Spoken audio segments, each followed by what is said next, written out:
Membantu petani organik dalam penguatan kelembagaan untuk penerapan dan agribisnis pertanian organik di Desa Pagung. Sebelum memulai kegiatan ini, kami sebelumnya menyerahkan surat perizinan kepada Balai Desa Pagung, serta melakukan observasi lapang. Wawancara dilakukan kepada perintis pertanian organik di Desa Pagung untuk mendapatkan beberapa informasi mengenai pertanian organik di desa ini, baik sejarahnya maupun kelembagaan yang berjalan di pertanian organik di desa ini. Pak Taji merupakan perintis pertanian organik di Desa Pagung sekaligus menjadi anggota kelompok tani Sri Cahyo Mulyo.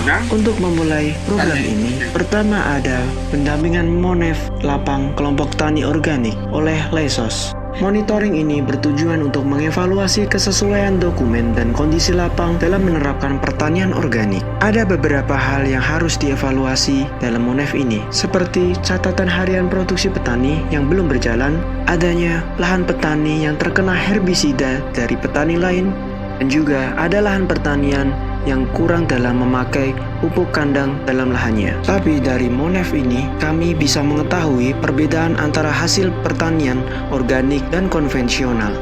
Setelah itu, kami melakukan wawancara kuesioner kepada petani organik. Melakukan itu mungkin alasannya itu tentang berkenaan sedikit. Pertama, organik itu menurut saya sehat. Satu, kedua tidak merusak lingkungan.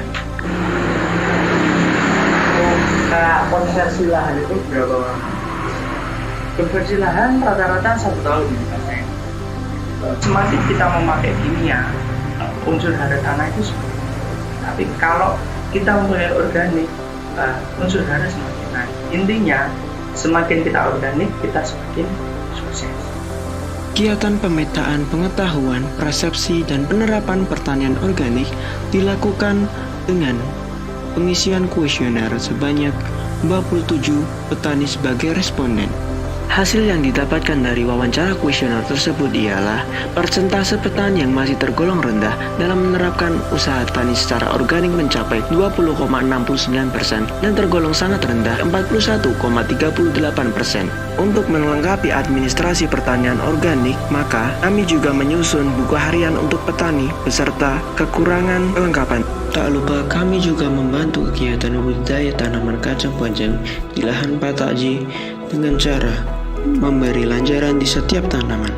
Untuk memudahkan pemetaan informasi dari data hasil wawancara yang telah tercatat, maka kami semua pindahkan ke dalam Microsoft Excel untuk pengolahan dan analisis data. Buatan buku profil desa juga turut andil dalam kegiatan KKNDM ini. Ada kelompok tani lain yang turut belajar dan studi banding berkenaan dengan pertanian organik di Desa Pagung.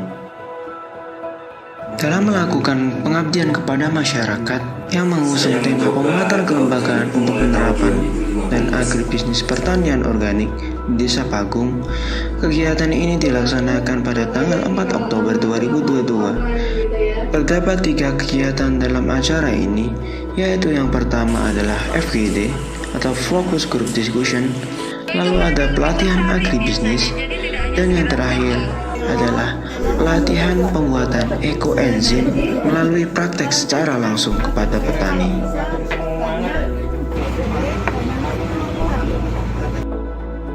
Berharap melalui kegiatan ini dapat membantu penguatan kelembagaan dari pertanian organik untuk mewujudkan keberlanjutan pertanian di Indonesia.